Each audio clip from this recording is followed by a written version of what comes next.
બધા પાછા આવી ગયા? સોરી, હું આવી ગયો નહીં, બધો વિચારે ચડી ગયો તો આ તમને કહી દઉં, શેર કરું તમારી સાથે. હું વિચારતો તો આજકાલ ખબર છે બધી જાત જાતની ગાડીઓ નીકળી છે. કોઈની જાહેરાત આવે કે 1 લીટરમાં 25 કિલોમીટર ગાડી આપશે એવરેજ, તો બીજા કોઈ કે અમારી ડીઝલ પર ગાડી ચાલે છે 32 કિલોમીટર આપશે, તો વળી કોઈક સીએનજી ની કોઈક એડવર્ટાઇઝમેન્ટ હોય ને બેટરી પર ચાલતી ગાડી હોય. હું વિચારતો હતો કે ધારો સાહેબ, ધારો કે પાણીથી ચાલતી ગાડી શોધાય હે, અને બહુ જલ્દી એવી ગાડી શોધાશે. પણ જો પાણીથી ચાલતી ગાડી શોધાય ને તો પાઉચ વાળા ને પરબ વાળાના તો રાતો રાત ભાવ વધી જાય. આમ પેટ્રોલ પંપ હોય છે એની જગ્યાએ માટલાના પાણીના પંપ શરૂ થઈ જાય.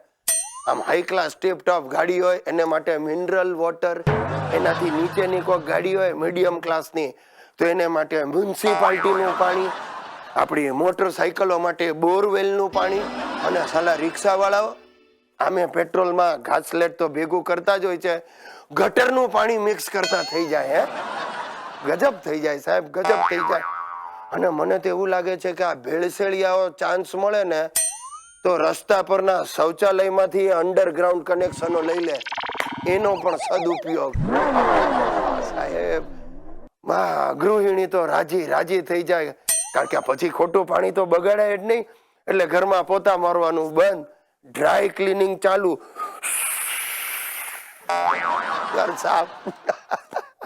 અરે નાવાનું એ બંધ થઈ જશે કદાચ મહિને 2 મહિને, ક્યાં તો દિવાળી પર એક જ વાર નાવાનું. પાણી પસાય કેવી રીતે? અરે બાપ રે બાપ. ને સભાઓ ભરાય મિનિસ્ટરોની ને મોટા મોટા નેતાઓની, ત્યારે બાટલીઓની લાઈન હોય છે ને એ બધું ગાયબ. નાની નાની આવડી આંખના ટીપા જેવી બાટલીઓ મૂકી હશે. આમ ધોપરથી 2 ટીપા લેવાના, મોઢામાં મૂકવાના. That's all. Can't afford water. તળાવો, જાહેર તળાવો ને કુવાઓની આસપાસ બ્લેક કેટ કમાન્ડો આમ દિવસ રાત ફેરો ભરશે, રખે ને કોઈ પાણી ચોરી જાય તો. અને સાહેબ ખરી મજા તો ત્યારે પડી જાય, આ મારા બેટા ગલ્ફ વાળા રોજે રોજ તેલના ભાવ વધારે છે, પેટ્રોલના ભાવ વધારે છે, દુનિયા આખીને નચાવે છે. આપણે ગુજરાતીઓ નચાવશું સાહેબ. ગુજરાત પાસે આવડો મોટો દરિયા કાંઠો છે, આપણે બીજું જોઈએ શું? વેરાવળના દરિયા કિનારે આપણે ઠેકડા મારીશું. મેરા ભારત મહાન, જય જય ગરવી ગુજરાત. શું દોસ્તો મજામાં? હું તો મજામાં જ છું. આપણું છે ને આનંદી કાગડા જેવું છે, ગમે તેવા દુઃખમાં પણ આપણે આનંદમાં જ રહેવાનું. અને મારે તો દુઃખ પડે એવા પ્રસંગો ઘણા આવ્યા જ કરે ને.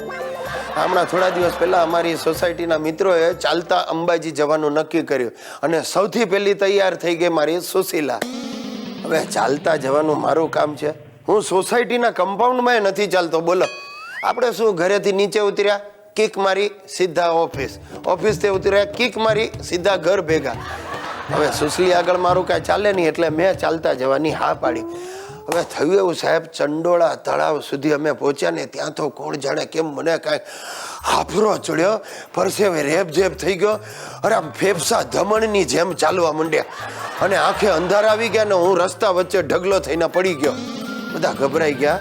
જીવતા જીવત મારી આમ ઠાઠડી ઉચકી અને બાજુમાં એક કેળાની લારી હતી એમાં મને નાખ્યો અને મેડિકલ કેમ્પમાં લઈ ગયા. તે ડોક્ટરે તો આમ દૂરથી જ જોઈને કહી દીધું, કાંઈ નથી થયું, અમને ઊભા કરો. અરે પણ મને પૂછો, ત્યાં તો સુશલી આવી, એણે મને જોરથી 2 ચીમટા ભર્યા, ચીસ પાડીને ઊભો થઈ ગયો સાહેબ, ને સંગ આગળ ચાલ્યો. હવે થોડું ચાલ્યા, એકાદ ગામમાંથી પસાર થતા હતા અને બધા ખાવા માટે રોકાયા અમે. અને મને શું દુર્બુદ્ધિ સૂજી, તે કૂતરું સૂતેલું એના ઉપર મેં આમ પૂરીનો એક ટુકડો ફેંક્યો અને કૂતરું ખાવાને બદલે મને ચોંટી પડ્યું. સાહેબ પછવાડેથી એક લોતીઓ કાઢી લીધો.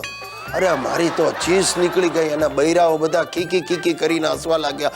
એવો કાળ ચડ્યો, મને થયું કે જઈને બધી ડોસીઓના ગળા દબાવી દઉં, પણ દુખાવો એટલો થાય, કરવું શું? તે પાછો મને ગામમાં લઈ ગયા બીજા ડોક્ટર પાસે. એણે જોઈને કાંઈક પાટાપિંડી કર્યા સાહેબ, અને મારાથી હવે ચાલવાની તો કોઈ ત્રેવડ જ નથી. બધા વિચારમાં પડ્યા કે હવે આગળ કેમ વધવું. ત્યાં સુશીલાએ આઈડિયા આપ્યો કે ના, માતાજીના દર્શન અધવચ્ચે ના મુકાય, એટલે એક હાથગાડી ભાડે કરી એમાં મને સુવડાવ્યો ને સંગ ઉપડ્યો પાછો અંબાજી ભણી. સાહેબ મારી જે હાલત થઈ છે, ધોમ ધકતા તડકામાં હાથગાડી ઉપર હું કણસતો પડી રહ્યો, અને આ સોસાયટી વાળા બધા અંદર ઘૂસઘૂસ કરતા હતા. આ ગિરીશભાઈને રસ્તે રજળતું કૂતરું કરડ્યું, હડકવા પણ થઈ શકે, આપણે તો દૂર જ રહેજો. તમે નહીં માનો, હાથગાડીને ધક્કો મારવા કોઈ તૈયાર ન થાય સાહેબ. હું જરાક આમ ભૂલથી હસું ને તો બધાને થાય ઊભો થઈને હમણાં બટકું ભરશે. સુશીલાએ હાથગાડીને ધક્કા માર્યા સાહેબ. હવે અંબાજી પહોંચ્યા ને ચઢાણ આવ્યું ને સુશીલાએ હાથ ઊંચા કરી દીધા. મારાથી હાથગાડીને ધક્કો નહીં મરાય. અરે સાહેબ પાછી મીટિંગ ભરાય કે હવે ગિરીશ કુમારનું કરવું શું. તે એક એસટી જતી હતી, એમાં મને ઉંચકીને બેસાડ્યો ને બધા ગયા અંબાજી ભણી. સાહેબ આખી વાર્તાનો મર્મ શું છે કે ભગવાનની ઈચ્છા હોય, માતાજીની ઈચ્છા હોય તો જ એમના દર્શન થાય, બાકી પગથિયેથી પાછા ફરવું પડે. હવે અમારી સુશીલા માતાની ઈચ્છા હતી પણ અંબામાની ઈચ્છા નહોતી, એમાં મારા આ હાલ થયા.